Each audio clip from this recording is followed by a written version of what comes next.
especially in terms of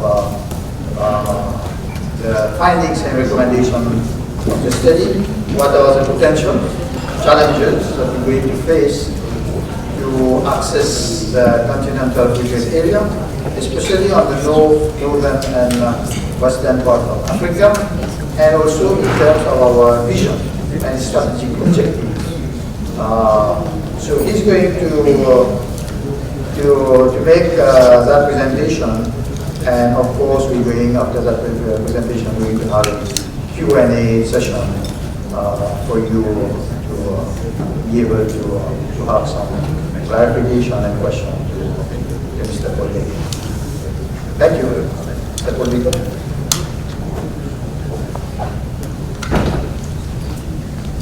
Great. Good morning, everybody. Good morning. Here. Pleasure to be here. It has been a long time since we've been in the making of doing this study. So just to say that indeed we started this work in 2020. I think it's around October 2020 we started the work. So this is in collaboration with UNECA. That we started this, and we started the consultation process in December 2020. We undertook the sort of diagnostics of what we were perceiving as the potential for trade between Mauritius and African countries, both for goods and for services at that stage. And we had the chance to actually discuss with some of you and consult with you in early 2021. And particularly I would like to thank the Mauritius Chamber of Commerce, the EDB, and also the Business Mauritius team, who really gave us a lot of insights. So I'm not holding you responsible for the conclusions of the report, but really I would like to thank you for giving the time and the responses that you gave to us in that process. So it's really great to be able to present it now. I think because of COVID and other restrictions, we wanted to do it in person, and we wanted to have an event, physical event for this. But bearing in mind when it was produced, so some of the data comes from 2019, and Nitish will be presenting some of our findings in that respect. And so the other thing that happened at the time when we started this study is that, of course, we didn't have schedules of commitments from different countries. We still don't have them for all countries, as you know, as was presented earlier. We didn't have the rules of origin at the time, and we certainly didn't have any schedules for services. So these are perhaps some of the limitations from when the study was actually conducted. On the other hand, I think many of the opportunities that we've identified or the methodology used is still applicable and wouldn't change dramatically. And of course, this is a response paper looking at, we heard this morning, the need for a long-term, medium-term, and short-term response to the AfCFTA. The response paper will primarily be geared towards short-term and medium-term. This isn't a static document. It needs to be updated quite regularly, and particularly with regard to any changes that come out of the AfCFTA negotiations under the phase 2 and 3. So just with those, that quick introduction, what we will do in this session is to present to you the findings, and particularly how it's presented in the response paper. So it takes you through the different chapters that we wrote in the response paper. And then at the end, we came up with a vision and strategic objectives as to how we would implement the strategy and how we would take advantage of the AfCFTA. And that's particularly what we would like more feedback, and we'd like some interaction around those themes.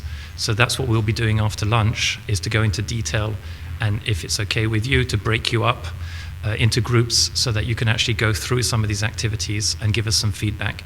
Because we have an opportunity, I think, to just refine it and just make it a little bit better and perhaps more appropriate to what you think are the priorities in your country.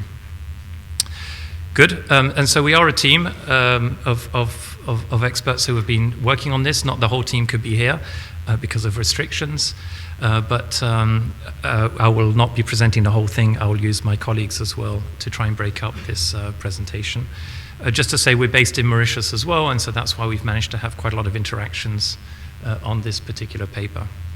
So I won't go too much. We had a lot of presentations this morning on the opportunities of the AfCFTA, and there's, I think, quite a lot of information out there on what we're aiming to achieve.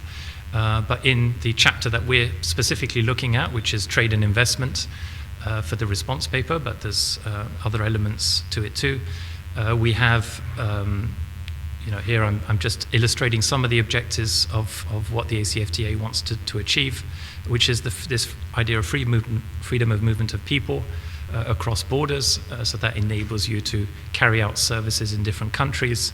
The idea is that goods and services can move across borders freely without the impediments that are currently faced in some markets. And then finally, to try and attract longer term investment and to yield to sustainable development for the region. And so the implementation actually occurred in the middle of writing the response strategy. It started in January 2021. And at that time, though, the schedules of many countries were still pending. So it's a little bit of a chaotic introduction to the AfCFTA across the continent. And still, as I say, there are many countries that have not yet provided these schedules. So we don't have a full picture yet of all the opportunities that are out there.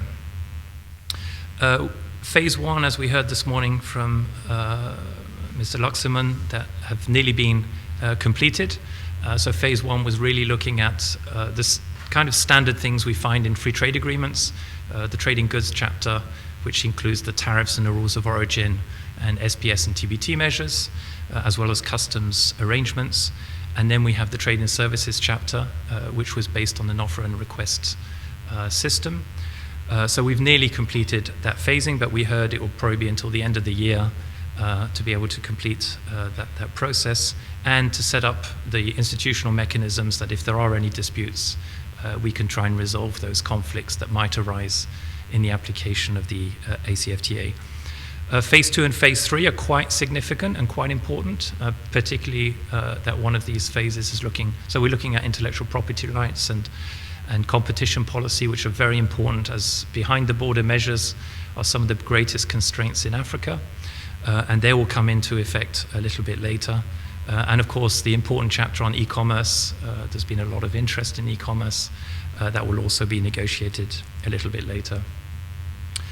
So I'm just putting up a couple of slides. In the report, you will see there has been quite a lot of modeling work about what are the opportunities, how will it drive exports as a result of the lowering of tariffs in different markets, as well as the harmonization of standards across different markets. So I think the modeling is very good. The World Bank has certain results. UNECA has different results. Other institutions also have other results. So whenever we look at these studies, we have to be a bit cautious about some of the assumptions that go behind it. These are some of the latest results that have been produced in modeling and done by UNECA using the Mirage model. And these are quite optimistic scenarios from my perspective. So it's assuming quite a large dismantling of non-tariff measures between countries, and that would enable you to be able to trade across borders. And so some of the figures that we've heard this morning, also from the World Bank that are quoted quite frequently, what they are introducing in their modeling work is really a lot of trade facilitation implementation reforms, which are actually part of the WTO agreement and not necessarily the AfCFTA agreement. So we have to be cautious. There's a lot of things happening at the same time as the AfCFTA. We'll have EPAs also that will probably conclude trade and services negotiations. That is also perhaps likely to have an impact on services trade and investment over time. And also, these studies don't look at what's happening in other mega deals, like in the CTPPP and RCEP, that will also change and revolutionize the way RVCs are taking place globally. But despite all of that, we see some very positive results for Mauritius. On the goods sector, what we really see from these results is that because tariffs are very high, and the tariff protection across Africa will remain high with non-African countries, but within African countries, the tariffs are lowered. And so for industrial goods, there are a lot of opportunities that arise from the AfCFTA. And we see that in these results. So even for Mauritius, which isn't a standard manufacturing hub, what we see is we do see some opportunities for manufacturing sector in Mauritius to be able to export across the region. And as we heard earlier as well, in services, we see quite a lot of opportunities in trade and services to expand with Africa. So while the quantums, I would be skeptical about the amounts that are shown in the graphs, I think the direction seems to make sense, particularly if the application of the AfCFTA takes place. And that's perhaps the big if, is that every country has to be really committed to implementing what's inside the AfCFTA. And I think at the moment, most countries are seeing it as an opportunity to export, but not as an opportunity to improve sourcing and regional value chains, which requires you to also make some changes to your domestic environment. So the national response paper, as I've said, this has been prepared to try and help Mauritius move forward. It's got suggestions that the public sector needs to take, as well as what the private sector needs to do to be able to mobilize and take advantage of the AfCFTA. And the idea is to just provide, yes, this roadmap of orientations that are needed. We also make some suggestions of where development partners could also come in and provide assistance in that process. It will be important, I think, not just the branding of the AfCFTA, but actually real information to be provided on the AfCFTA. We hear so much hype, we hear so many articles on the benefits of the AfCFTA, but still if you look for information about how do you export to Morocco, it's extremely difficult to find that information under the AfCFTA. We've also heard that the documents needed for trading across the region are still being deliberated, and so we don't yet have sort of a common framework to be able to trade in the region. So we need to try and move forward, and I think Mauritius has been much more proactive in this sense, and I think Mauritius definitely sees some of the advantages that it can get from the African region, and so we need to continue that drive forward. So that, as a quick introduction, I'm going to let Nitish present what is the trade performance in Africa, as well as what we saw as the trade potential. So we go more granular than these other studies, so less sophisticated modeling, but much more granular in what we can actually identify. And I'll leave it over to you. Thank you. Yes. Paul is a bit taller. Yes. Good morning, everyone. So my name is Nitish Shori, working at International Economics, and it's a pleasure for me to be sharing and giving you an overview of trade happening between Africa and Mauritius. The next slides would be data intensive. I'm a data guy, but hopefully I can bring some insights to you. So first, trade is at the centerpiece of the economic success of Mauritius. And the success is based on an export-led strategy and preferential access to developed markets such as EU, especially in the exports of products such as textile, sugar, clothing, and apparel. Our chart here showing the trade happening between Mauritius and Africa gives you an indication of that the net trade balance is actually negative.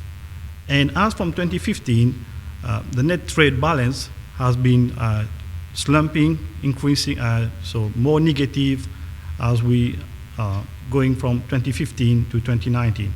This has happened because the exports has remained stagnant, but imports have been increasing from African continent. If we now dissect by the different stages of processing, you can observe, like Ms. Guy mentioned, that there's more trade around consumer goods. In terms of exports, consumer goods made 68% of the exports in 2019. In 2018 in the sub-Saharan African region, followed by 27% for intermediate goods. In terms of imports, consumer goods again 53%, followed by raw materials, which was 30%. Looking at this data, we can observe that the trade around intermediate goods is relatively low, meaning that integration of Mauritius in regional African value chains is quite weak. And this, hopefully with AfCFTA, would be improved. Looking at the major partners of Mauritius in Africa, there are 4 countries that really are our main partners. 82% of the total exports to Africa go to 4 countries. South Africa, 53%, Madagascar, 14%, Kenya, 8%, and Seychelles at 7%. In 2019, the exports to Africa were around $450 million. And this slumped post-COVID in 2020 by 60 million, and the trade value was around 390 million. Despite this decrease in exports, if you observe the different proportions of exports to the major partners of Mauritius, you see that you have the same structure. The same 4 countries are our main partners, and with some little fluctuations, like increase in trade in exports toward Madagascar, but decrease in South Africa. But these are the 4 main partners that we observe for Mauritius. We all know that the main exports of Mauritius is textile. And towards Africa, textile takes 40% of our exports, followed by foodstuff. For textile, if you look, for example, at the top 10 products that at HS6 digit level, you see that from these top 10 products, 6 are from textile. The other products that come in are sugarcane, ethyl alcohol, and plastic materials. So we can see that textile is one of the main exported products in Africa. Looking at the import side, it's mainly minerals and foodstuff that are imported. Mauritius has not yet utilized the potential of intermediate products and raw materials from Africa. And that is something that we need to look forward to. Looking at trade in services, so trade in services is a key driver in the external trade for Mauritius.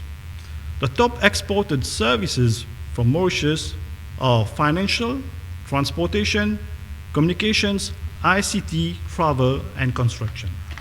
So we have built this chart showing the export performance of Mauritius in services. Just to explain, the blue area, the blue region, shows where Mauritius is gaining market share, world market share for the last decade, while the pink area shows where we are losing market share. From the data that you can see in the chart, financial services is the fastest growing trade in services, followed by business travel and air transport. So actually, financial services is over 10% growth in the latest data that we have from 2008 to 2018. If we now look at the imports in trade and services from the African continent, the main players are Nigeria, Egypt, South Africa, Ghana, and Morocco, mainly importing in the areas of transport, travel, technical services, and communication. Looking by region, we observe that the Western region is the main importer of trade and services, followed by the North African region. It's a bit small in our chart, but you can observe that between 2015 to 2019, the imports from the Western region have actually doubled, and it's fast growing. If we want to explore what Mauritius has been exporting to Africa, in 2019, the trade in services exports towards Africa was $333 million, mostly towards South Africa and Nigeria, and in the sector of travel and communication services. And again, there in trade and services is a bit broader. We have more countries to whom we are exporting, but you find again South Africa coming, but interesting, Nigeria is one of the importer of services from Mauritius. This indicator from the World Bank, it's the trade service restrictions, just to give an idea of how we can penetrate in the services sector of the African continent.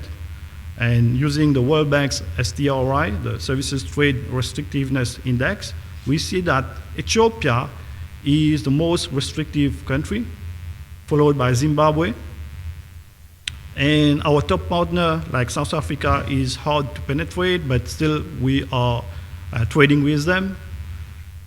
And quite interesting also, we see Mauritius is there as having the lowest score, meaning that it's easiest to trade with Mauritius in the services sector.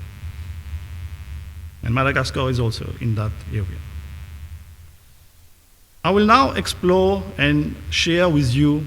During the study, we did some exercise to try to identify trade opportunities and potential in the African market for Mauritius. So we looked at which products actually have the highest potential and to which countries are most attractive to us. So we'll start with the first one. Before we start with the first one, actually, just a recap of the potential impacts of the AfCFTA. We have been sharing numbers since the morning, but just to highlight, a very interesting report from UNECA found that the tariff liberalization arising from the implementation of the AfCFTA would increase Africa's GDP by 1%, and exports would increase by 3%. For Mauritius, this tariff liberalization would increase the gain to 0.3%, while if we remove NTBs, this would increase to 3.8%, and if we adopt the trade facilitation measures, this would further increase to 6.9%. Now let's explore some of the sectors that we have identified. So the pharmaceutical sector has been experiencing higher than normal growth since COVID. And despite Africa being one of the highest disease burden continents in the world, is highly dependent on imports. More than 80% of pharmaceutical products are being imported in Africa. In 2019, Africa imported $23.2 billion, mainly from countries like India, France, Germany, and China. Mauritius is a relatively new player in the pharmaceutical sector, but has successfully established a very interesting network along with its local production of medical devices and pharmaceutics. The trade data tells us that since 2015 to 2019, exports in this area, in this sector, has increased by 10 million, moving from 69 to 78.5 million. I would now share a bit, in more detail, a deep dive on which products are, we have identified as the highest potential. The first one is medicaments, where Mauritius has an export potential based on our methodology of 248 million. And if you look at what Africa is importing, this product is actually the highest imported product on aggregation, up to over $10 billion. Other products where Mauritius has potential are in the dental instrument sector, dental fillings, and in terms of surgical instruments like tubes, catheters, or stents, and also in ophthalmic instruments. Looking by markets, attractive markets for Mauritius, we've identified like these 5 countries, top countries that come top of our list. It's Egypt, Kenya, Morocco, Nigeria, and Saudi Arabia. In all these sectors, you would observe that Mauritius has potential to export, but in all these countries, but is not exporting at all, even for the top products that we have identified. The exports that are generated by Mauritius are mainly going towards India, towards France, and Germany. Okay? If we want to explore further what we've done also based, in addition to our methodology and potential, if we want to just have a look at what kind of tariff advantage we get in these countries, we see that, for example, Egypt, for almost all countries except Morocco, they have a low MFN rate on average for pharmaceutical products, and Mauritius benefits from its membership in COMESA and SADC.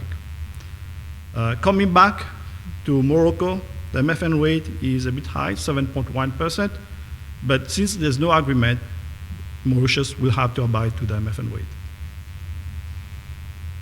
So this is the pharmaceutical sector. The other sector we've identified is the foodstuff sector, the food sector. Again, the emergence of COVID in 2020 has disrupted the supply chains and has increased the attention of countries to food security. From 2016 to 18, Africa has been importing a lot. More than 85% of its import are outside of the continent, equivalent to an annual import of 35 USD billion. And this is predicted to increase further up to 110 billion by 2025. In Mauritius, refined sugar is a product with the biggest potential for Mauritius, and the estimated potential is around 950 USD million.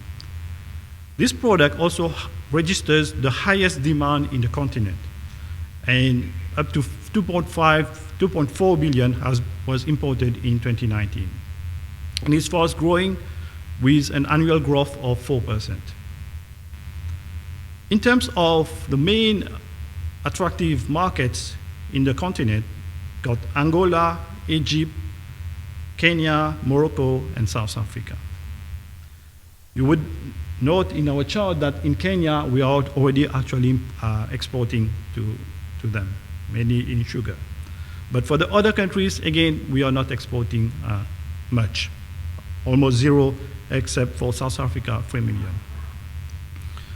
Again, looking at the kind of advantage we get from our membership in different RECs, in Angola and Morocco, the average MFN rates are high, but still, because we have no agreement, we'll have to abide to it.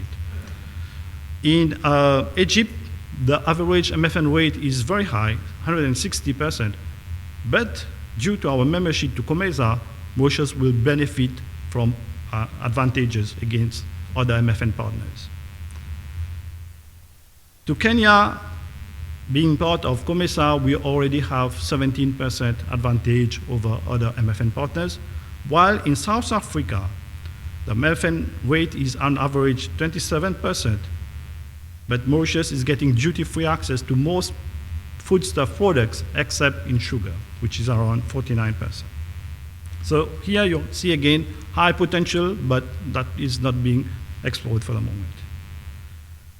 Next sector we have identified is textile, and we all know that textile accounts for around 37% of Mauritius exports in 2019, around $700 million. In terms of which products that are the most attractive for exports, or jerseys, pullovers, cardigans, waistcoats, fabrics, and we know that we're already exporting to Africa in some countries, mainly South Africa, and the potential is quite high for Mauritius in these different products.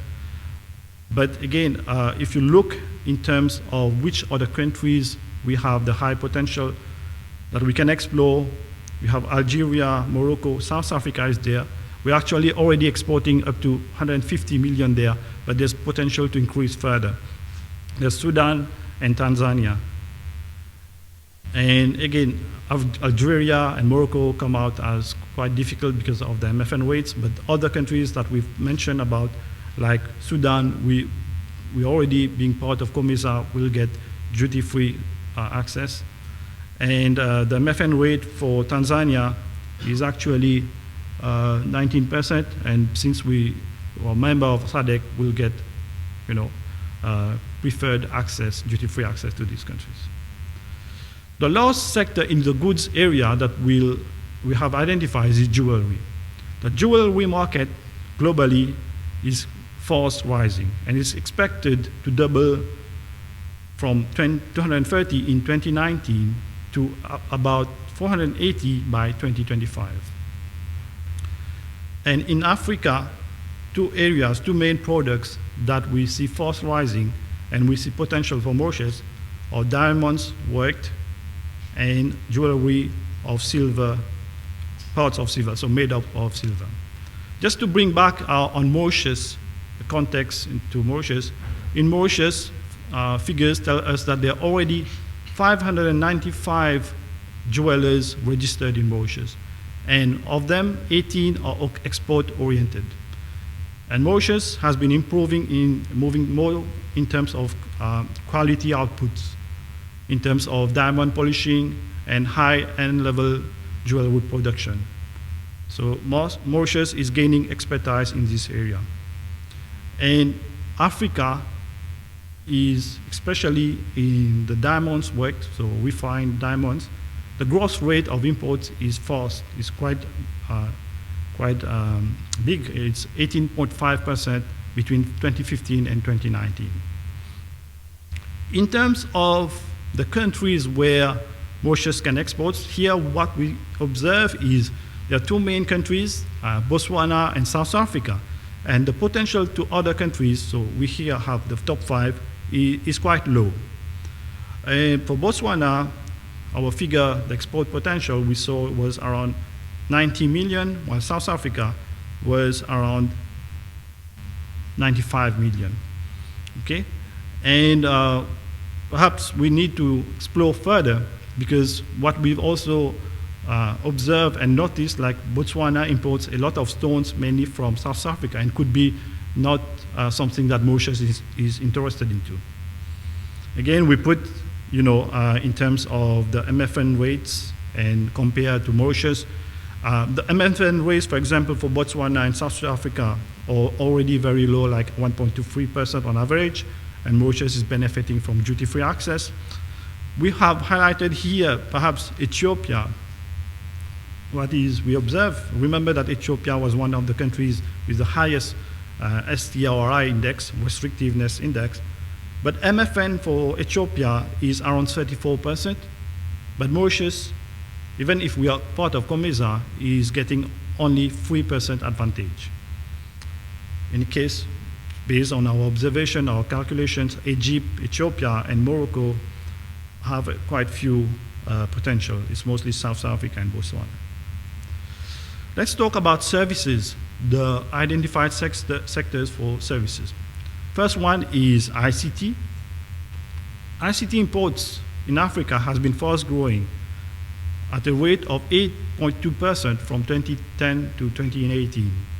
And that demand has risen from 1.4 billion to 2.9 billion in 2018. The highest importing country in ICT in the continent is South Africa, with 1.2 billion of imports in 2019, followed by Cote d'Ivoire and Ethiopia. But you can see the big gap between South Africa and the others. In Mauritius, the ICT industry is a pillar of the economy, and its sector contribution to GDP was 6% in 2019, and it's already employing around 27,000 people in the country. However, we observe by looking at the trade and services data that as from 2017, the net trade balance in services is negative. And it was quite high in 2015, but 2017 onwards, it's negative. We also noticed that Mauritian exports in ICT services is concentrated in fewer than 10 firms, mostly in custom development and Oracle-based solutions. And there's little integration in the overall export value chain in ICT services.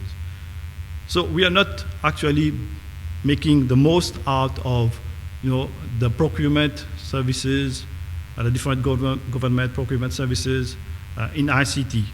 We could tap into that.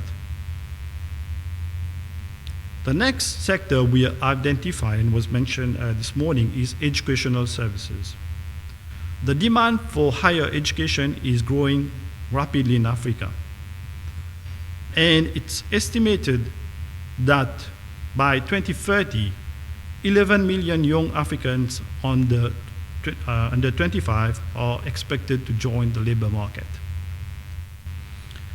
And a higher estimation, in 2045, the number of university students in Africa will grow to 400 million, so doubling from what we have now. And we have observed, like in Mauritius, also, like digital enables education services has grown rapidly, and is further gaining. All the countries are adopting it throughout the world.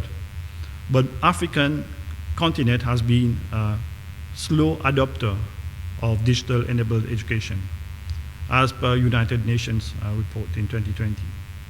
In Mauritius, the number of foreign students studying has been rising. But you can observe in our chart and the data from Higher Education Commission that is very low. Dissecting by which countries these students are from, yet, of course, we can say that most is from India, but there's a lot of other African countries, from where students are coming and studying to Mauritius, like Madagascar, Nigeria, South Africa, Kenya, Tanzania, Zimbabwe. And these students, so now it's very few, but look at the potential that is, we see in the years to come. Another interesting figure that we have found is that of all these students, only 1.5% are engaged through e-learning. So not really expanding and making use of the e-learning services. That there's huge potential for Mauritius to develop this sector, like educational services. It has been quite data intensive, so whatever I've shared, now let's change and look at cross-cutting themes, and this will be presented by my colleague Zora. Thank you. Thank you, Nitish. Good morning, everyone. So I'm going to be addressing some cross-cutting themes that are quite important to address as part of the national strategy for the AfCFTA, as these are going to allow Mauritius to benefit fully from the potential that we have from the AfCFTA. So the first one that we are going to have a look at is e-commerce and the digitalization of trade. So globally, the number of shoppers have been increasing since 2016, and we can see that from the COVID-19 pandemic, there has been a real boost with the number of businesses transitioning online. And the benefits of e-commerce are numerous, ranging from low startup cost, diversification, evolution of domestic markets, evolution of domestic markets, and of course it has numerous potential for MSMEs, especially since it allows them to access new markets at even lower startup costs. And now, in terms of the potential in Africa, we can see that e-commerce revenue is going to be increasing in Africa, rising to about $37.5 billion by 2024. And since 2017 and 2020, we can see that there are a number of new platforms that are emerging in the sector. So in 2017, there were around 260 platforms, and now by 2020, it has risen to around 631 platforms, combining a total of 1,900 websites all throughout the continent. And in 2020, the number of visits that these platforms have obtained were about 2 billion visits throughout. And if we put this in a global perspective, of course, the numbers are quite small. If we look at a major e-commerce platform like Amazon, annually they receive above 27 billion views. So of course, there is a lot of potential in Africa, but measures need to be taken in order to make sure that we are leveraging this potential that we have. So Mauritius, actually, it does quite well when it comes to certain indicators. For instance, in 2019, based on UNCTAD's digital adoption index, it scored quite high, and it was also scored first in Africa, and at the same time, 58th in the world out of 152 economies, so making it quite well placed to benefit from this in the future. But at the same time, there are still certain areas that we can address, and we have 3 main pillars that need to be addressed for e-commerce. So these are, firstly, policy and regulation. So it would be quite wise to conduct a regulatory gap assessment to make sure that all the policies required are in place in Mauritius and suitable for the e-commerce sector, particularly because this is a sector that requires people to trust the platforms, to trust the regulations in the country in order for them to to be able to purchase online. Secondly, it is about connectivity. So with connectivity, what I mean is ICT connectivity, transport networks, payment gateways, and again, this is an area where Mauritius has achieved tremendous progress in the recent years, but still we can still do better. And moving on to the third pillar now, which is private sector development. So here, the government will need to ensure that the conditions necessary for transition of businesses online is appropriate. So that would mean that the government needs to invest in digital skill training, improve access to loans, just to ensure that there is a smooth transition of the private sector to e-commerce platforms. Now, moving on to the next cross-cutting theme, which is infrastructure development. So in terms of infrastructure development, having a well-functioning and logistics and transport infrastructure is going to enable development of regional value chains. It's going to support trade diversification, and overall, it's just going to improve trade facilitation in the country. And especially for Mauritius, given that we are a sea-locked country, the country relies heavily on maritime transport. So this is an area that we need to further develop. So in terms of our performance in Africa, we can see that Mauritius does quite well. We are ranked among the top 6 best countries in the world. But however, if we look at the graph, at the indices for the liner shipping connectivity index, what we can observe is that countries such as Togo and Ghana in past years, they have outperformed Mauritius. So what is needed is for Mauritius to remain dynamic, keep updating its port infrastructure so that large ships can still view Mauritius as an attractive port of call. And of course, Mauritius, given its geographical position, has been quite important in the area, acting as a transshipment hub. So this needs to be leveraged further in order to make sure that we are fully benefiting from the AfCFTA. And as it was stated earlier this morning, we still need to improve connectivity with countries in Africa, where later we are going to see that connectivity is not quite the most optimum. Now moving on to the next cross-cutting theme, which is inclusiveness. So inclusiveness in terms of integrating gender, the youth, and other vulnerable groups into the regional value chains and making sure that they can benefit from the AfCFTA. So the AfCFTA will open up important trade and economic opportunities for everyone in the country, but of course it's going to have different impacts on men and women in Mauritius. Usually, trade openness is related to greater gender equality, higher wages for women, and of course more opportunities for women. But what we need to ensure is that this is actually the case in Mauritius, and therefore provide a supportive environment that will enable this. Now moving on to how the sectors are in Mauritius and how women can how women can benefit from it. So first of all, at the moment, women working in the agricultural sector, most of them are smallholder farmers or subsistence farmers, and there is the potential now to reorient them towards regional value chains with higher value addition that is going to enable them to increase their earnings and make a better living. In the same way, in the traditional manufacturing sector and even in the services sector, this is something that is going to be possible for women, for them to obtain better opportunities. Now moving on to the last one, which is environment. So while the AfCFTA in itself, it does not have any provisions surrounding the environment, it is quite important to ensure that we are taking enough measures to protect the environment.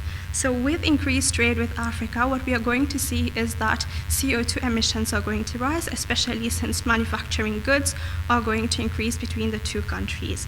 And therefore, for Mauritius, it is quite important that it ensures that a balance can be struck between trade promotion and environmental protection. So, but at the same time, nonetheless, the AfCFTA, it also has the potential of changing the dynamics in terms of human capital, funding, and innovation that will facilitate a greater transition towards green resources and green energy. And of course, manufacturers need to be given the incentives to make this transition towards more environmentally friendly alternatives. And I think, yes, that would be it on my side. And now I'll let Paul take over to discuss the strategy and the objectives going forward. Thank you. Thank you, Zara. So we just got through in about half an hour, about 100 pages or plus pages of the report. So sorry for bombarding you with a lot of information there, but basically these are the key findings that we came up with.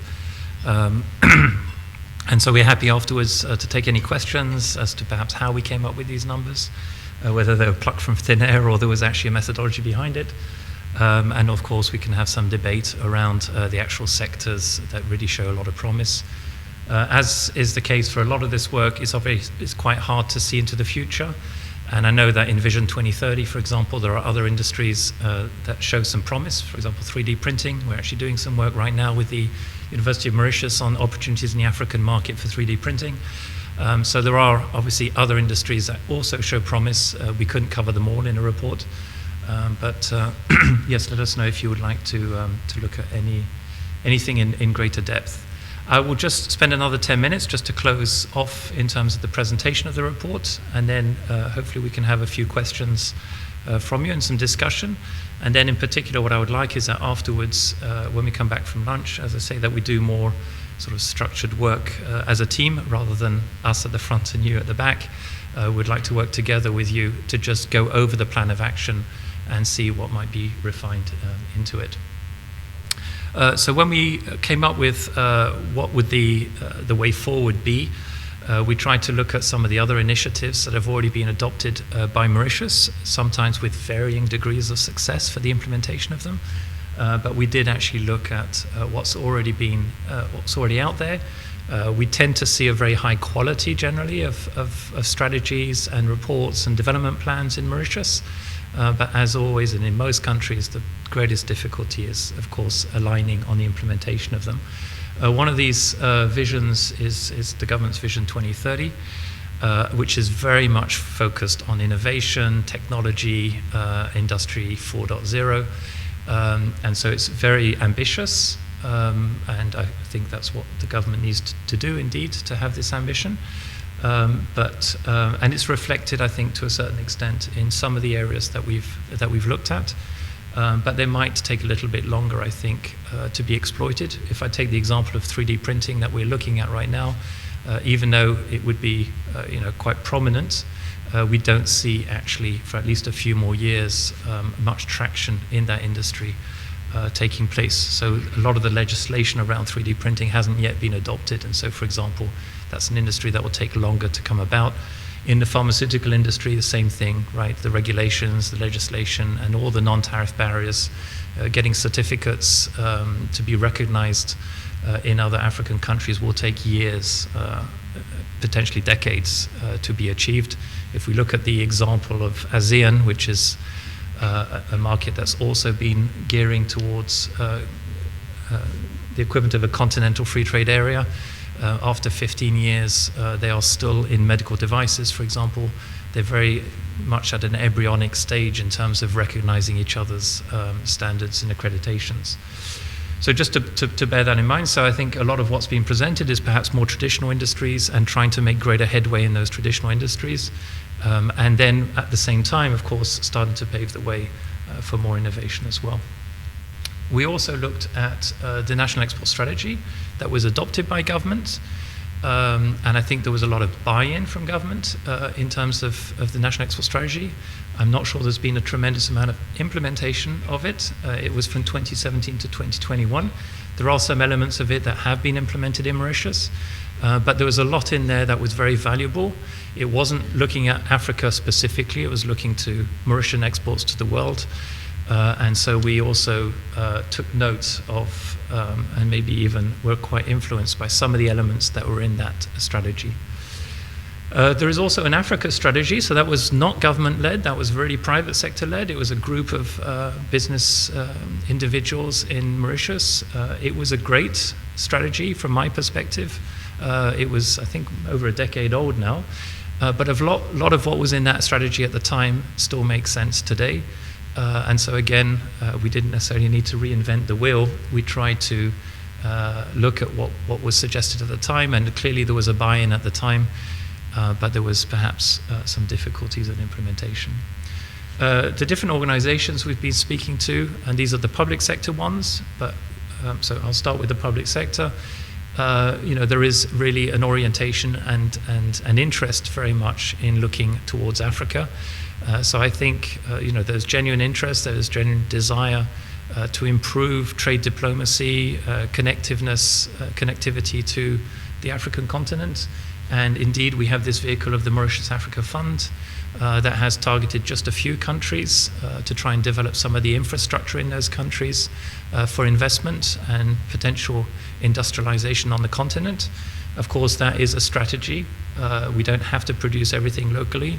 Most countries, as they start progressing, they invest abroad and start doing production abroad, and they keep some of the back office operations in their country. And of course, the EDB also has a committed team looking at Africa as well. And so we just gave some quotes there. And this was the Mauritius Africa strategy at the time, but also MCCI and Business Mauritius, but particularly MCCI, are doing a lot of events looking at non-tariff barriers, looking at how to address problems of exporting to different markets. So again, we see a really strong interest from the private sector to try and tap in better to the African market. So just to say again, Nitish was talking about these problems of tariffs and why it's difficult to export to some of these markets. Connectivity is also very bad to access those markets in Algeria or Morocco or Ghana. And the idea of the AfCFTA, of course, is to eliminate those tariffs. At the time we wrote the study, we didn't have full access to the full information, the full picture of what the tariffs would be in those markets. And so I think at some point it would be important for the government to revisit some of these findings. Although we are here for a validation today, we need to close this particular report that has been taken time, but it's not something that should stop today. It needs to be reevaluated and perhaps adjusted over time as well going forward. So in terms of the vision for the response strategy, we came up with this vision. So you would normally come up with a vision with your stakeholders. We didn't have the opportunity of doing that in a group like this. So we came up with this vision based on what we've heard back from stakeholders, but also looking at the other visions that you have in some of the other export strategies or export development plans that you have. And so the idea here is, so the vision is really to become an ideal and undisputed platform for doing business across the continent and to promote reforms in the continent. This is something Mauritius has been very active in trying to push change, particularly through the APEI program, for example, but also in the negotiations. One of the most ambitious countries has always been Mauritius. So to promote reforms, without those reforms, there won't be opportunities. It will not change from what you have today. So we need reforms in Africa, and trade and investment, and of course investment in particular coming through Mauritius into the continent. So one thing I would like to do when we come back is just to ask you, we will do an interactive session to get you to come up with some of the keywords for the vision, and we could adjust that based on what you tell us today. But that was one that we had suggested at the time. And we hear it all the time that Mauritius wants to be the platform for the gateway to enter Africa. So we can use some of these different keywords to formulate that vision later, if you like. So now just to conclude in terms of there's 4 different strategic objectives that fall under that vision. So these strategic objectives and then will enable us to actually implement the activities to achieve that vision. So we're coming down a bit more to earth and more concrete in formulating these objectives. So one is to actually set up the institutional framework to implement the AfCFTA. This isn't really a problem in a country like Mauritius because there is a commitment to implement it and it will be implemented. But it's still useful to have an implementation committee, for example, that monitors not only what is being implemented here and what to make sure that we're aligned to what we've committed to, but also abroad. And so we need to observe what's happening in other markets to make sure that we get that access that has been promised under the AfCFTA. Just on that note, there is a national trade observatory that's been set up in Africa that is meant to be a platform for the private sector to highlight any difficulties they face, so you can register your concerns. That could also be done at the national level, and that could then feed into the regional platform. That platform right now has nothing in it, so also promoting the use of these platforms with the private sector is going to be critical in going forward. So at the Mauritian level, we need this implementation committee, and I think ideally it shouldn't be just public sector driven. So if we could have co-chairs from the public and private sector as part of that platform. We will need to pass some legislation and some reforms. Right now, Mauritius is one of the countries that accepts the least agricultural products from Africa. That would need to change, otherwise you will also get complaints. So we'll have to restudy perhaps the way we treat imports from Africa, as we expect to be treated differently as well when we want to export to Africa. So we need to review our laws and legislation. Part of this process is also the reforms.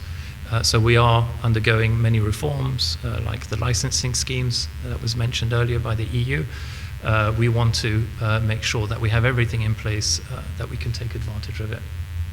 And then the idea is perhaps to set up an African Export Advisory Committee that would also help in terms of the next strategic objective, which is to help the private sector build their capacity to take advantage of the African continent and to inform perhaps on policy decisions that need to be taken at the government level to be able to take advantage of the AfCFTA.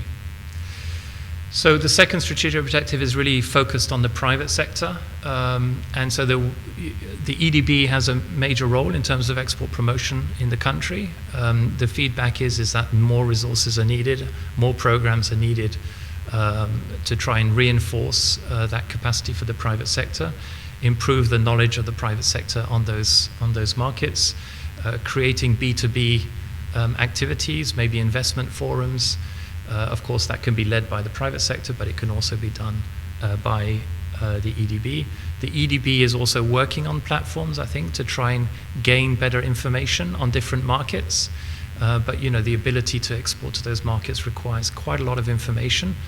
We did a recent guide on SADC, and every single SADC country has completely different trading requirements, and that's not going to change under the AfCFTA either. So if we really want to make sure that private sector can take advantage of it, they have to have full information, and they need to be helped as well, particularly the smaller companies, to be able to understand and navigate all this information. So there's a lot of different trainings and I think capacity buildings, missions, and forums that could be developed under that particular strategic objective. The fourth is looking at reinforcing the trade promotion economic diplomatic tools, making better use of the different overseas missions of Mauritius, perhaps expanding them as well if we want to have more presence in those countries. It does make a difference, but we also need to make sure that they are well trained, these individuals, proactive, and have a good understanding of the private sector.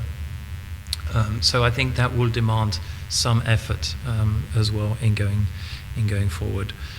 And so here we have a lot of activities more towards doing these kinds of events, business matching. There was a very good portal that used to be existing under the BOI, looking at all the government procurement opportunities across Africa. I'm not sure if that's still available under the EDB. I don't think it is, no. That was a fantastic opener, right, as to where the opportunities lie, also where to find business partners, because you would have a hotel in Tanzania looking for an investor in that country. So again, we need to have something really geared towards Africa in place. And then the last one, which is the most difficult one, the most costly and the most time-consuming one, but it's critical, of course, is this problem of connectivity to the continent and dealing with these logistic issues.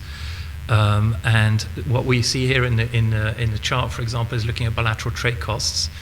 Part of our methodology to identify the potential was looking at those bilateral trade costs between countries. They're very, very significant to some markets. But we can see the big disadvantage that Mauritius has to be able to access certain regions in Africa, right? It's quite red or orange in comparison to some other countries. So, still France finds it a lot easier to access African markets than we do.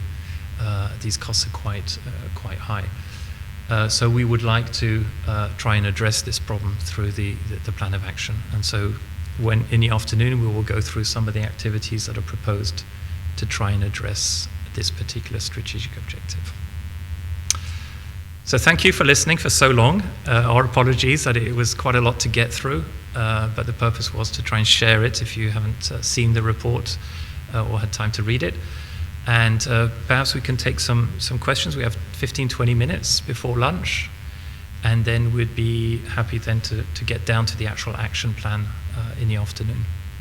Thank you. Thanks. NPPO of Mauritius. So my question is regarding NTBs and trade facilitation. So I could capture from your presentation that if we remove NTBs and trade facilitation issues, we would increase trade further in the continent. So can you list off NTBs if there are? You have come across some NTBs. And my second question is, have you planned some studies regarding NTBs and trade facilitation so that the trade could be increased further in this path leading to FTA becoming more prominent in the continent? Thank you. Thank you for the question, very good question.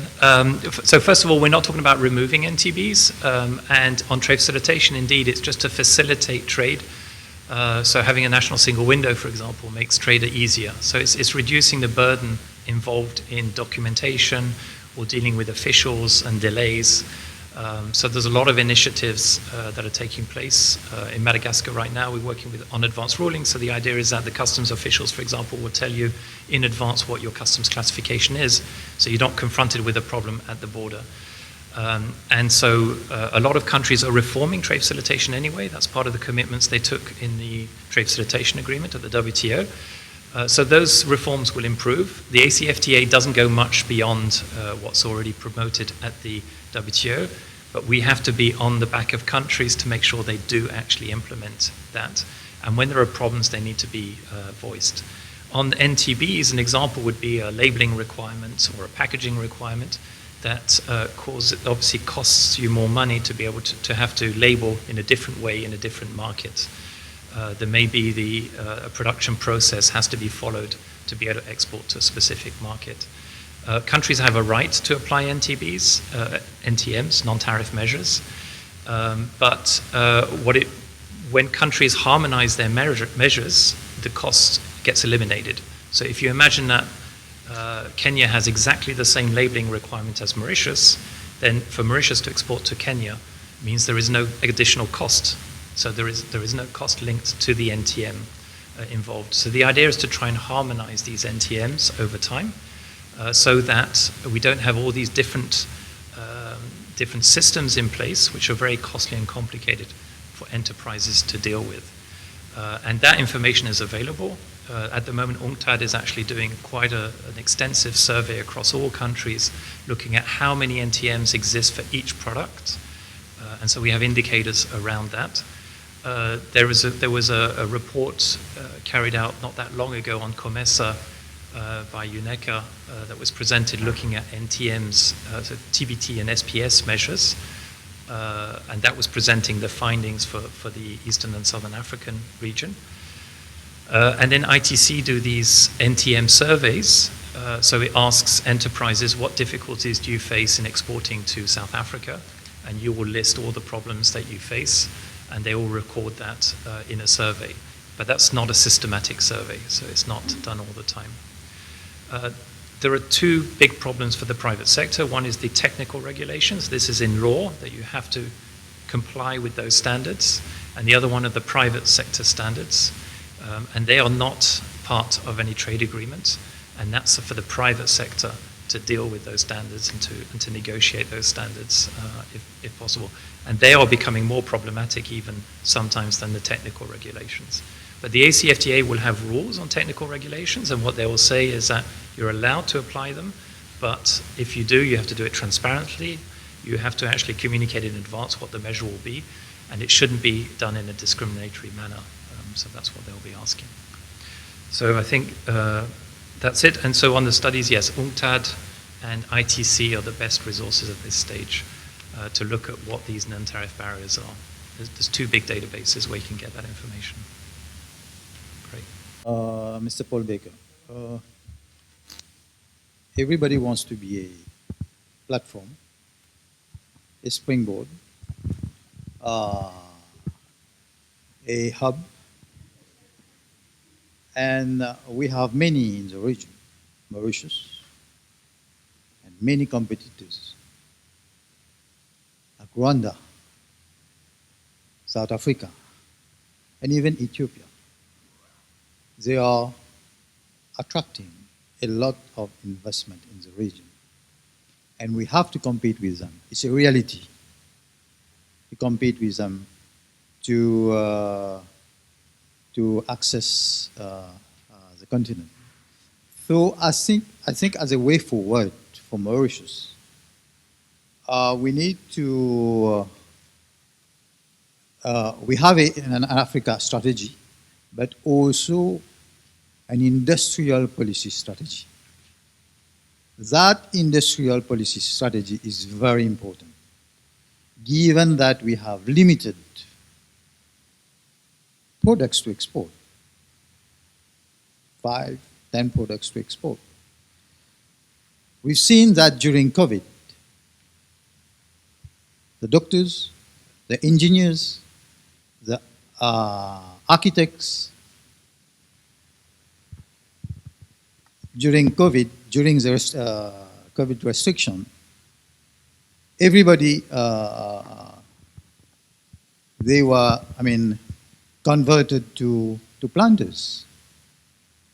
We have that potential to produce agro and agro-related products. But the problem is we are not interested to invest in agro and agro-related products. Maybe their incentives we are not getting enough incentives for the investors to invest in that sector. That sector is very important. It's very important in terms of not only in terms of food security, but also we have potential to export to the region. So the agro base and the industrial base is very important. So that industrial policy strategy should be implemented. Otherwise, it won't make any sense for Mauritius to have regional agreements, to have bilateral agreements, if we don't improve our competitiveness. We don't have enough products to export to the region and also to some of the countries where we have bilateral agreements. So the Africa strategy, we should try to align our Africa strategy with that industrial policy strategy. This is very important if we want to succeed really on the African continent. SADC, COMESA, we've been exporting limited products.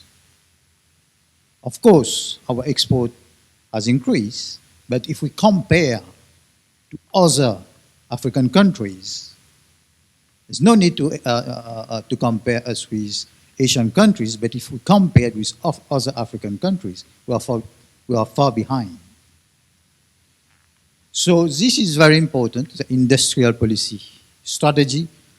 This should be implemented in the short term, medium term, and long term for us to increase our competitiveness and also align Mauritius to that strategy, the Africa strategy.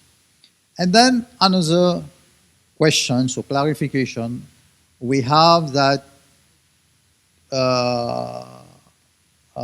we have raw materials from the continent in terms, I mean, for that sector, the textile and clothing sector, which is very, very, very important for Mauritius. The textile and clothing sector, given that we have, now the equation is different. It's not the same equation like SADC and COMESA. We have the biggest producer of cotton in the continent, the cotton 4. Mali, Burkina Faso, Benin, and I think it is, the fourth one is Chad. We have raw materials, and I think Egypt also, they are producing high quality cotton. We have raw materials from the continent, but it is difficult for Mauritius to access those raw materials from the continent. That's why we prefer, sometimes we prefer to source raw materials from third parties like India or even China. So that issue of cotton, I think, I mean, we want to export textiles and apparel to Africa, but we don't want to source raw materials from Africa. I think we need to have any strategy, Mauritius, to source cotton from the cotton 4. Have any strategy, maybe only for Mauritius, or we could invest in some of the special economic zones in the continent. Have any strategy for textile and clothing in terms of sourcing cotton from the region, and then use the continent in terms of the rules of origins that we have. It could be like flexible rules of origin or stringent rules of origin. Use the rules of origin and then export preferentially to the continent. This is very important if we want to export preferentially to the continent, to at least source the raw material, to source cotton, transform cotton to yarn and fabrics, and then export those products to the continent. And then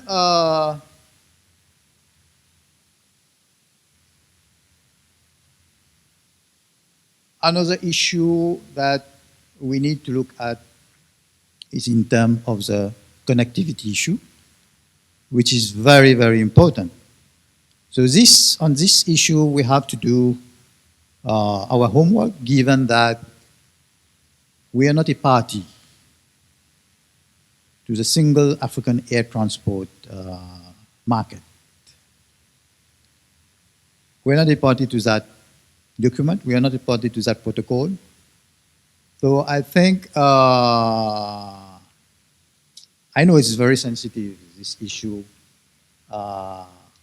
in terms of whether we have to sign that protocol. But if we want to really promote the movement of business persons in the continent, then this issue of the protocol, the SATEM issue, is very important for us to access the African continent on a wider scale. So this is very important in terms of connectivity that we have to address, especially also in terms of, like you indicated there, the cost of exporting, of trading with Africa is much higher than, for example, if we trade with China, India, or even with European countries like France, UK, and with the United States. So this issue we have to address, and it should be one of the important recommendation of this study, because I'm going to a price cabinet in terms of the finding and recommendation, and also the action plan, the short-term, medium-term, and long-term action plan. So I'm going to a price cabinet, and then we, the government officials, the private sector, we should implement that action plan, especially in terms of these problems that we are facing, the connectivity issue with the continent. This is very important if we want to really benefit from that single market, the CFTA, and also from the SADC and COMESA, which we still lagging behind in terms of export, or in terms of trade with all the countries of SADC and COMESA, because for the time being, we are exporting, if I take SADC, for example, only to South Africa, and if I take the example of COMESA, only to Kenya. So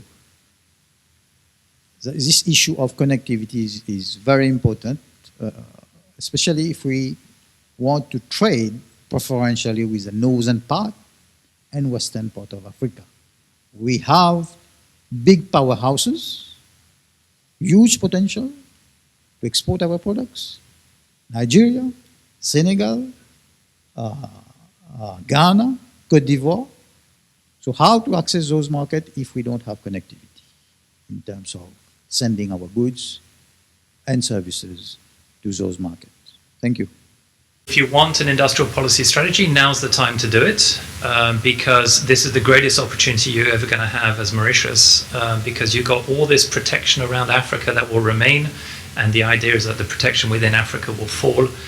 That won't last for long. African countries are going to sign bilateral agreements with Asian countries, and of course we're signing them with the EU, where there's a formidable competitive strength from the EU. Some are now looking to the US. So kind of this is the window if you truly want to try and develop a strategy around industrialization. I would agree on the area, again, on agro-processing. I'm not sure what the incentives are. If we look at most of the export-oriented industries, they're foreign-invested industries. Agriculture tends to be very sensitive. I'm assuming you have limitations on foreigners being able to invest in agriculture. If that's the case, but you really want an export-driven agricultural base, you probably need to open it up, and that might be very, very sensitive. But to have it just domestically grown would be difficult unless it's government-led with large incentives and subsidies. And then we also have other issues that we need to deal with around subsidies. So it's not an easy question, but I think there is potential, as you say. It was a little haphazard the way everything started during COVID, but you're quite right. You could never get vegetables in this country until now. So one good thing that's come out of COVID has really been this self-sufficiency and this idea of actually needing to have a local industry for agriculture.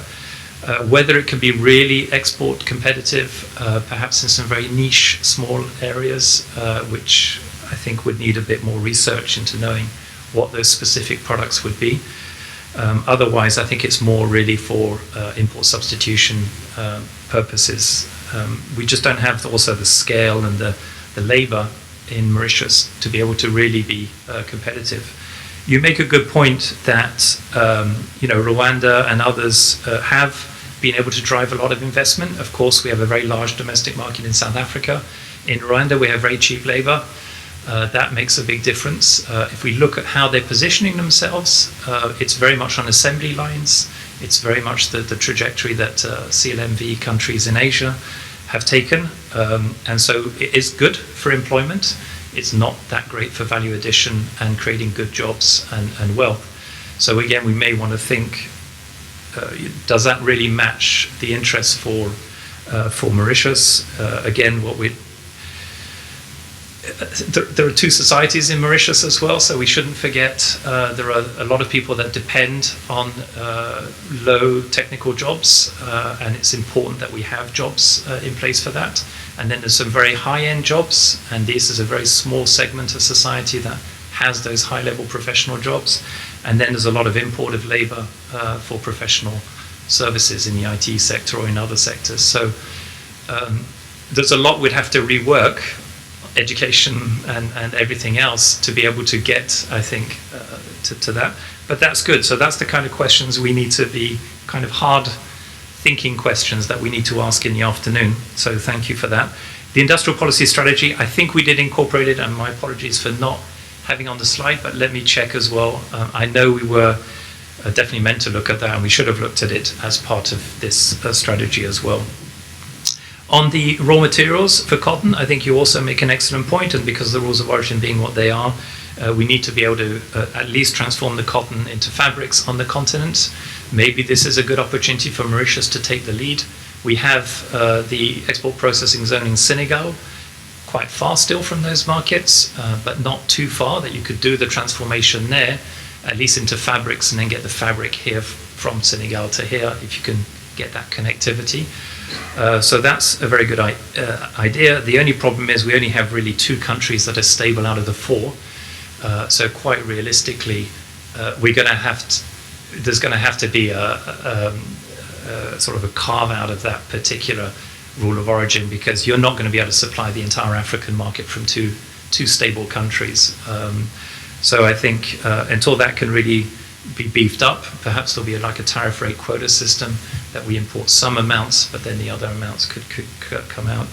But I think it's a good idea, and again, yeah, exploiting what you've already got in Senegal is a good idea. Then having the route from Senegal into Burkina Faso and I'm not sure about Mali anymore, but Benin. I'm not sure the quantities of cotton produced, but anyway, so I think that's an interesting. It hasn't been incorporated, and it could be a good thing to think about. And then finally on connectivity, I'm afraid I don't have the answers. It's a very complex problem that I know that you're working on very diligently, and the private sector is working hard on this. So it would be good to hear in the afternoon in the group that's going to deal with connectivity to talk about that. Great. I've got one observation and one question. The observation is that it's a very interesting assessment that you've done. I think congratulations on the work, because very often we look into different segments of our industry, but we do not know exactly. We think, for instance, when you were discussing on the slide for ICT, we feel like we are exporting the ICT services, but in fact, you are only tapping into a few areas, whereby, in fact, if some more work is being done, we could have really tapped into the full extent of this sector. In terms of the question, there was one slide which highlighted the fact that the financial services sector makes up 20% of the exporting services. However, when we're looking at the potential areas of export, I didn't see financial services. So my question is, do you believe that this sector has still some potential to expand? Because currently we have a blueprint for the financial services sector in Mauritius, which is highly focused on the African market. And if so, whether an assessment has been done, similarly like for the ICT and other sectors, to know whether we are focusing a bit too much on specific structures, whereas we could have kind of diversified in other products and financial products that we are trying to locally market, but not sufficiently marketing on the region. So this is my question, actually. Thank you very much. Second strategic objective, you have recommended the setting up of an AfCFTA implementation committee.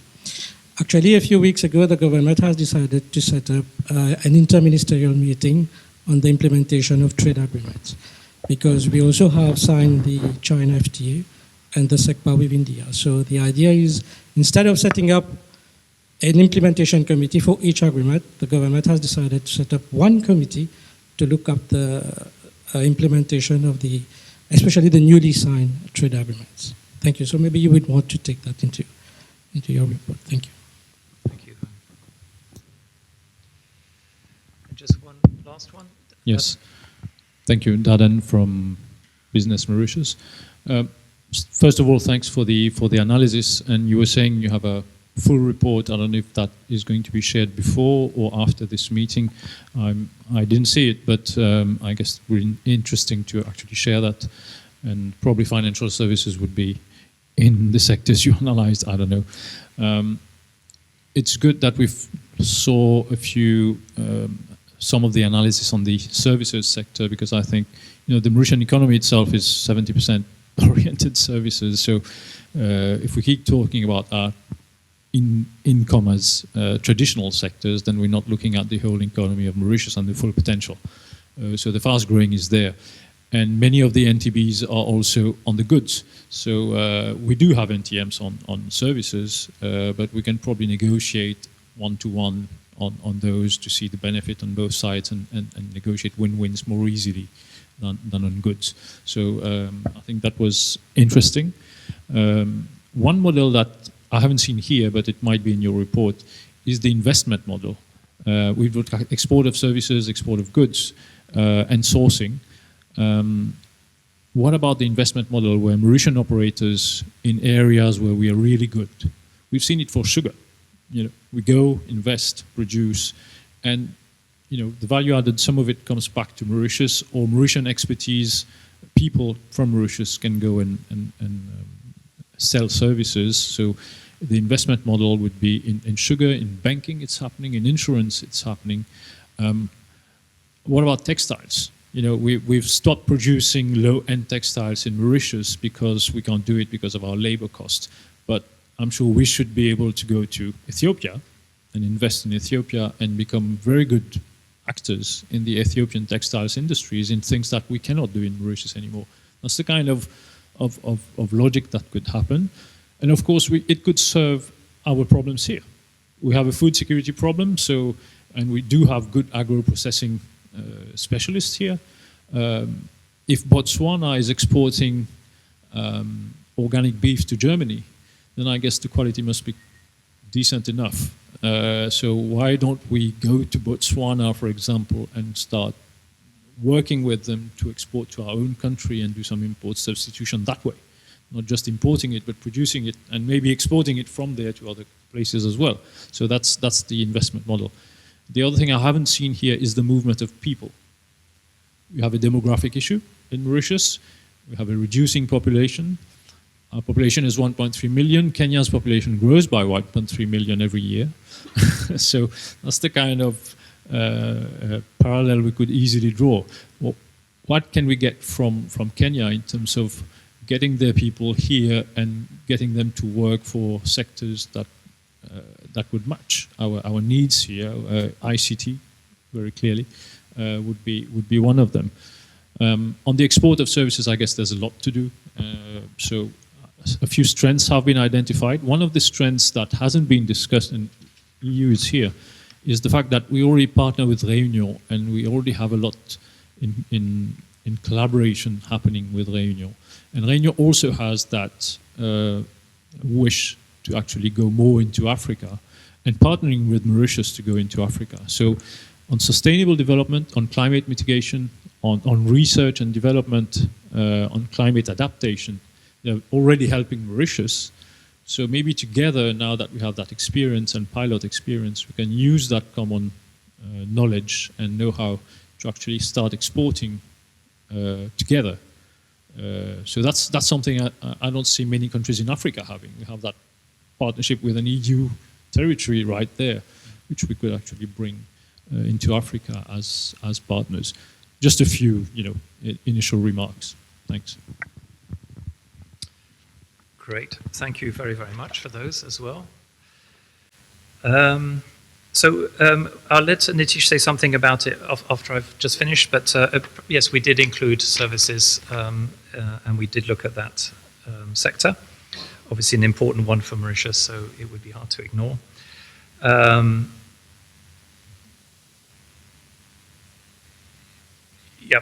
Just on banking services, we have to be. I know that there's a lot of reforms in the banking sector here, but there is a huge distrust on the continent of Mauritian banks, and there is.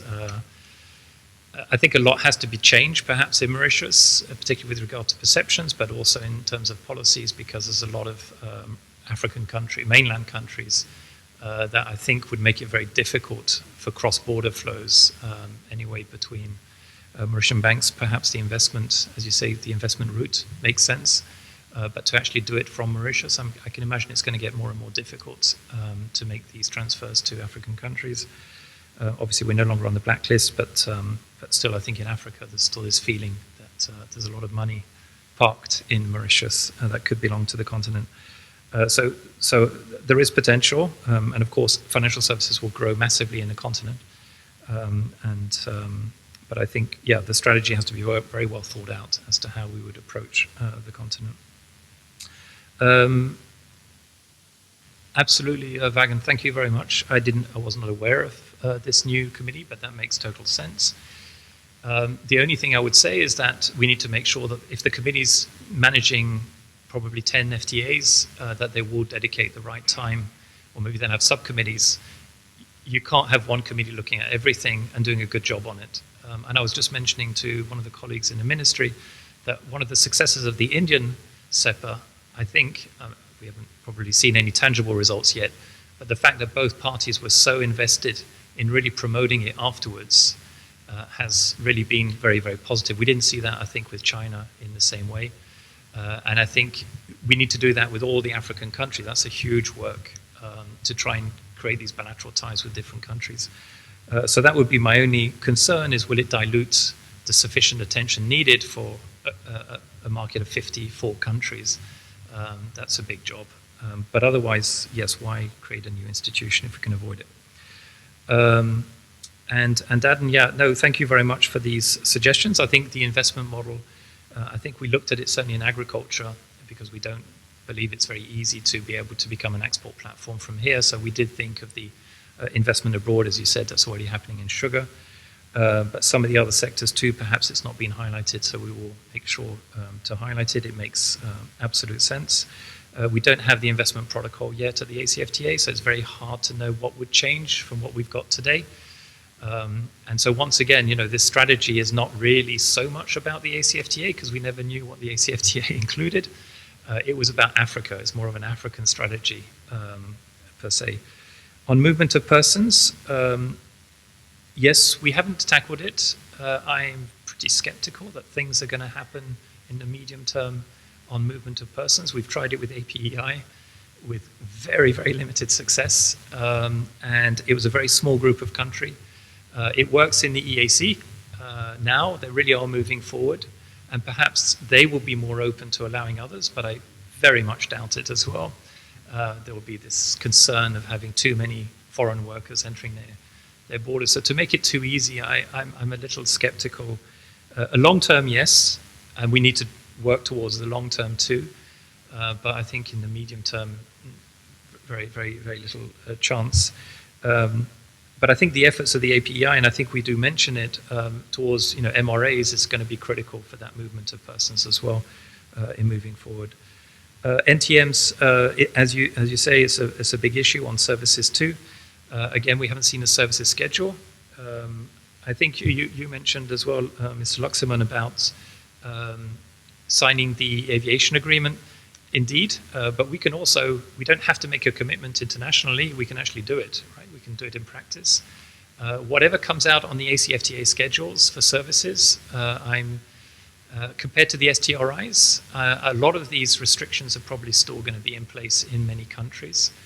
So while you say you can negotiate away these issues, the answer would be no. You can't talk to Kenya and say, could you please make it easier for me? If they make it easier for you, they must give it to everybody else. So I think it would be wrong to assume that it's suddenly going to be relatively easy to access these markets. I think it will take time. And even once the commitment's made, you've got to put it into legislation. You have to then police it and everything else. So it's going to take a little bit of time before these opportunities come forward. But in the priority sectors, we do see still, some potential opportunities. If you look at the modeling work, what we've assumed generally in most of these CG models is that we reduce the cost of trade in services by 25% as a result of the ACFTA. So you could be the judge whether that's a realistic scenario or not. But that's what when these numbers come out, you assume that it reduces by 25% the cost of services. So thank you very much. Yeah, really good suggestions. And then the partnering as well with Reunion. Indeed, that's something perhaps to highlight in the report, and if similar initiatives could be done with other EU partners too, not just Reunion, but to then go in jointly makes sense. Thank you. You've shown to explain that. Actually, to identify the services and the goods sectors, we base ourselves on a methodology. So let me just go back.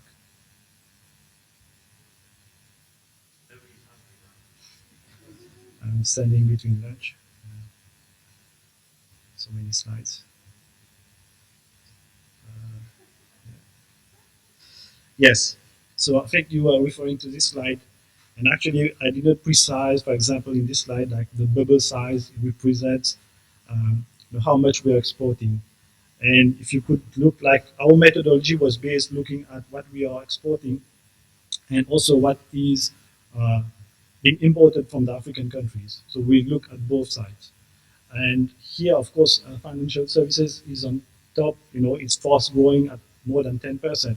But in terms of the services we were looking at using the data that was available, is this compared to the other sectors, other services. And looking, for example, at the main importers of trade, of course, we don't list all the detailed services sector here, but for example, insurance, you can see the figures is quite low in Africa. Nowadays, it's interesting, OECD has brought up this bilateral data around trading services where you can actually see between countries what is being exported. And for Africa, most of these big nations, identified nations here, very little is being imported from Mauritius in financial services as well as from other countries. So this is why in our methodology we didn't highlight financial services, but especially looking at how fast it's growing is something, yes, to consider definitely in terms of services, trading services to look at. We can explain to you, we can go more in details into the data, and then, yes, after lunch. Thanks. I think with regard to services, given that Mauritius is a service-oriented economy, and the potential that we have to access the African market, we need to go much deeper in terms of the analysis, given that we've done some autonomous liberalization for some of the services sectors, and we have under the CFTA 5 priority sectors. We've done autonomous liberalization at the level of Mauritius and also the member states of the African Union. Of course, we have as a basis our GATS commitments, but we've gone beyond GATS. And even at SADC level, we've gone beyond GATS. So I think for the CFTA, if we want to do a study in terms of the opportunities for the services sector, I think we need to capture those autonomous liberalization that we have done at the national level, and also to wait, given that the negotiation we have not yet finished with the negotiation, to wait, given that we don't have offers from the member states in terms of the commitments regarding those 5 priority sectors. If we don't know, for example, whether they're going to remove limitation or restriction for the financial services, I take this sector, then it's going to be difficult for us to assess our export potential for that sector in the continent. So we need to know whether the member states are willing to take commitments in the financial sector.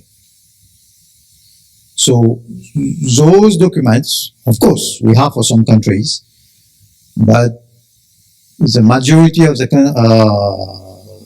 member states, they are on a wait-and-see mode. Of course, there are some free riders.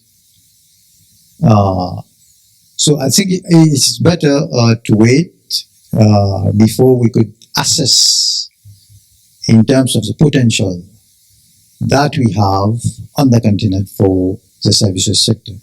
Once we know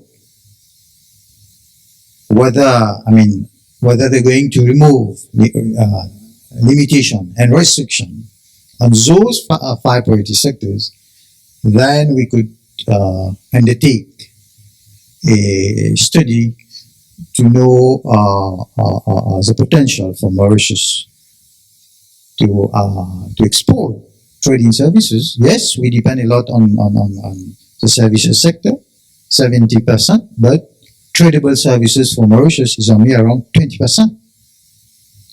Tradable, export of services is only around 20%. So that study should, the assessment should capture issues that we are negotiating in terms of request and offer at the level of the continent. Then we will know exactly the potential of Mauritius to export to the continent. Thank you.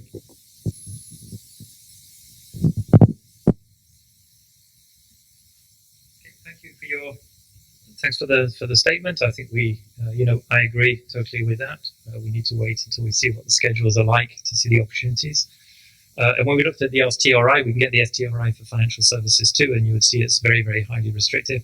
And generally, actually, cross-border trade in financial services tends to be very low, right? It's through mode 3 rather than mode 1, and mode 3 is already very open in many countries. So with some restrictions, usually on banking assets or equity injection. So, but yeah, we could, indeed, we could look at that, but I think it might be more limited. I know we're late, and so perhaps if you agree, everybody agrees, we could come back after 45 minutes rather than an hour for lunch, because we've already quite late and we'll be half an hour beyond schedule only that way. Great, thank you. So Sita, is it easy to get to? Yeah. Brilliant, thank you. From this morning's session that are still burning, that you would like, or any issues you'd like to raise, or any suggestions at this stage? Yes. SMEs division. So just some brief comments from my side. So we know that you have made recommendations concerning access to trade information for improving marketing skills of SMEs and so on.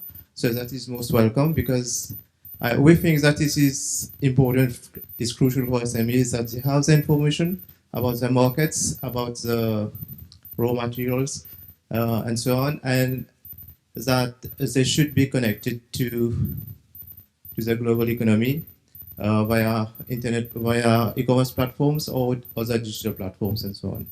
Now, on the two things that I've noted that you have mentioned in your report, you speak somewhere about export coaching for SMEs. Yeah.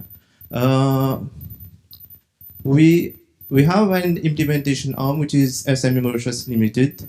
To my knowledge, they are already coaching SMEs. I don't have much details about it, but they're already involved in the coaching of SMEs for exports. So that needs to be verified with them. How that can be improved would be most important. Now, there's also another thing that I note, that you also speak about the Go Export program that was run by the Economic Development Board, and that program had been discontinued. And you recommend that this program be revived. I think that it would be important to know why to at least have an insight into why the program was discontinued and how it can be revived.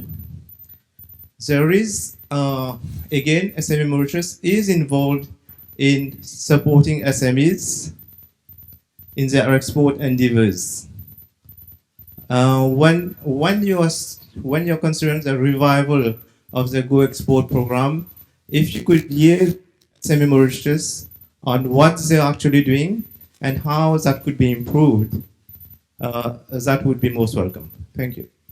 Others that got discontinued. I think what we were suggesting in the action plan was to do exactly what you suggest, which is to make sure or to understand why or how it might be changed or adapted to be continued in the future. So no, welcome your comments, and we'll make sure that gets incorporated into the action plan. So thank you for that, and thank you for pointing out that SME Mauritius might be the organisation to do that. I think we put the EDB as the organisation for export coaching. So if it's more SME Mauritius, that's good. The important thing, of course, for export coaching, you need to be experienced in exporting, or at least with international markets. So just to make sure that SME Mauritius isn't too domestic in focus, to be able to undertake those programs, or maybe in cooperation with EDB and MCCI would also make sense to have those programs. So yeah, great, thank you. On your presentation, I would like to make some observations. The AfCFTA is supposed to be a creative platform for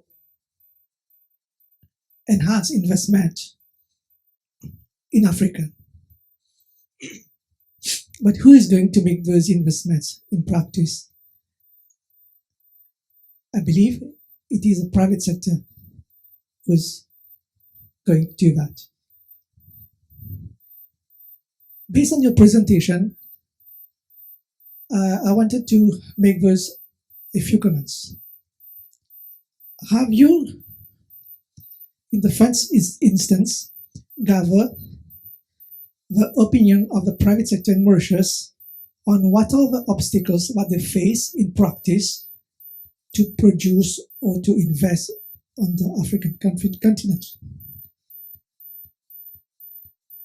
This is, I believe, is the most important element for us to succeed in what we want to do. For example, I fail to see important issues like we face, like a visa in Africa, because when you go to invest in Africa, you want to get a visa quite easily, which is not so much the case in many African countries. Second, Mauritius has established economic zones, special economic zones in some African countries.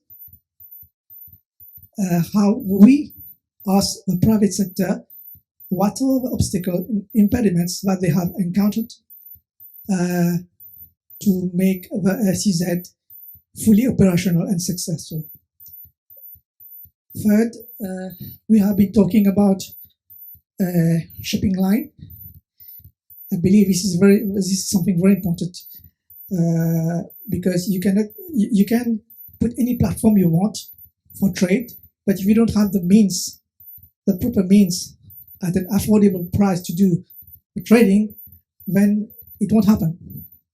So I think beyond that, there may be other elements that may be captured if a proper survey has been done with the private sector in Mauritius to know what are the problems that they encounter to invest or trade in the African market. Thank you. Survey. But what we did is we relied on secondary surveys.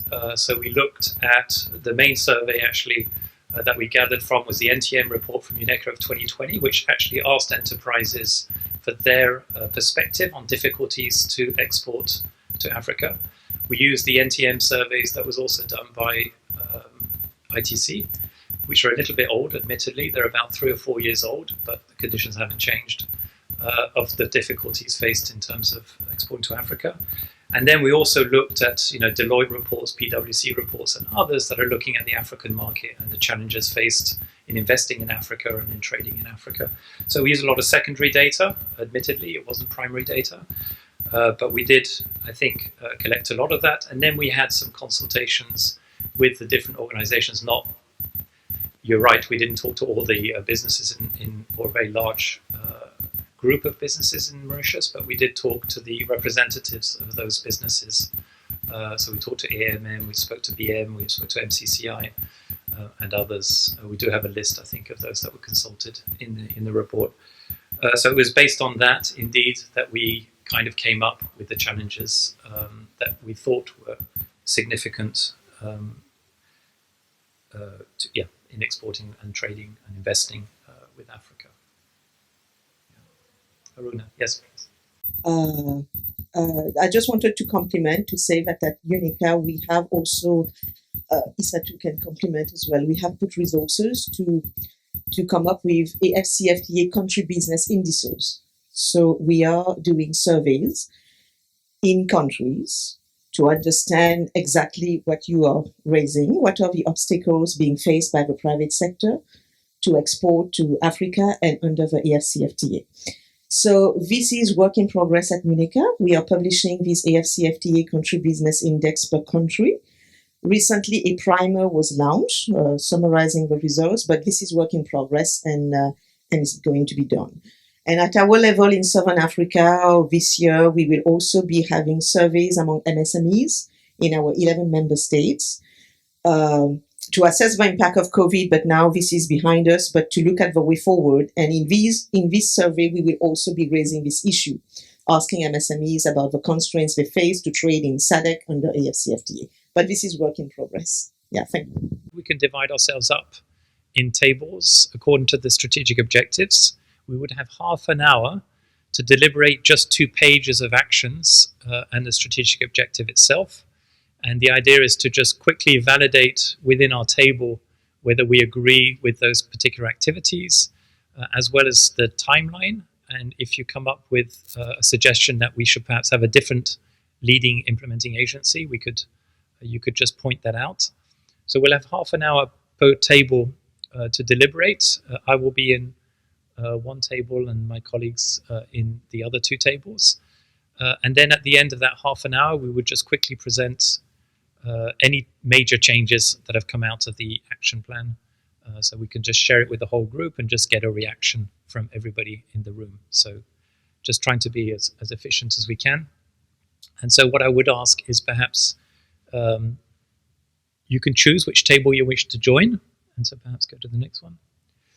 So table 1, we'll be looking at strategic objective 1, which is the institutional framework, things like the implementation committee, and the laws and regulations and policies that need to be addressed. And strategic objective 4, which is about the connectivity to the continent. So the table 1 will discuss those particular aspects. Table 2 will look at the private sector and some of the efforts and support measures that could be given to the private sector to access the African market. And the third table will look at reinforcing trade promotion and economic diplomacy efforts. So I'll be on table 3, Zara will be on table 1, and Nitish will be on table 2. And so I will let you sit around as you prefer the topic, but if there's not enough people in some tables, I'll ask you if you could please join another table. And because we only have 2 private sector representatives, I would please ask the 2 private sector representatives to not be on the same table so we can get as much as we can out of you today. And again, thanks very much for being here as well. So just before we move to the strategic objectives, I just wanted to ask you to log in on your phones or on your laptops into, if you can switch, into this website, and it will ask you for a code. Enter that code that you see up there, and I would ask you just to think of 3 keywords that you associate with the strategy for Mauritius to enter the African market. So we've heard words like investment and platform, information, anything that comes into your mind that would be aligned to how you would envisage or have the envisioning Mauritius accessing the African market. And you'll only be allowed to enter 3 words, so you can't enter more than 3. If you could just have a couple of minutes to think about it. You saw what the vision was that we applied in the report, but we may adjust it depending on what we get as feedback from you today. And as you start filling it out, you will start seeing some of the keywords. There'll be a word cloud showing which are the most frequently used words that are coming out in this mini survey that we are doing here. So please, if you could just log into menti.com and then enter that code word, and then it will ask you this question. And if you could just enter 3 code words for it. Perhaps ECA doesn't, ECA colleagues or non-Mauritian delegates don't fill it out. Thank you very much. Already helpful in terms of maybe we'll just slightly adjust the vision in the report as well based on this. So thank you. Good, so now we will move on to the actual exercise. So each of us in the team will be taking notes as you go through them. We've done printouts of your different tables.